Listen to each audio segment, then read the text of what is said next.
नमस्कार सब गोटा के। आई हम एक परिछन के बहुत सुंदर गीत लौकलू हैं, सुनबे तो बहुत निक लागत। सुने जाओ।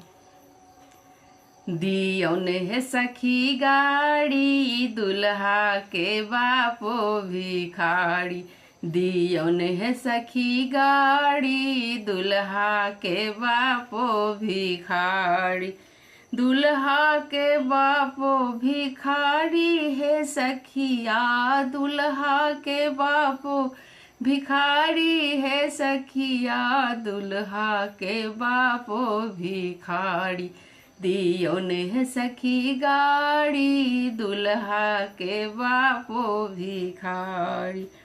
बेटा बियाह में दहेज खूब लेलनी, बेटा बियाह में दहेज खूब लेलनी, बेटा के बेची का महल बनौलनी, बेटा के बेची का महल बनौलन। माई के छन 10 गो यार, माई के छन 10 गो यार, दियौन है सखी गाड़ी दुल्हा के बापो भिखारी, दियौन है सखी गाड़ी दुल्हा के बापो भिखारी।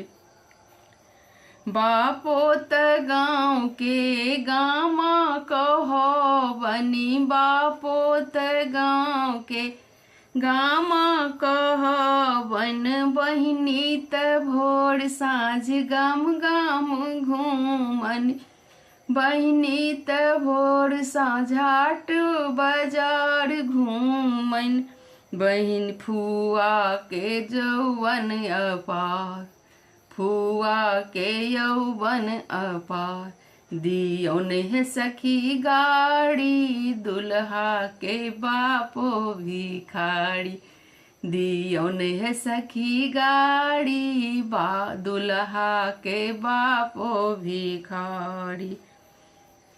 भाई मोछ मुंडा मामा छन टकला, भाई मोछ मुंडा मामा छन टकला, चाचा कमीना छन मौसा छन चुगला, चाचा कमीना छन मौसा छन चुगला, मौसी के 100 गो भतार, मौसी के 100 गो भतार, दियौन है सखी गाड़ी दुल्हा के बापो भिखारी, दियौन है सखी गाड़ी दुल्हा के बापो भिखारी।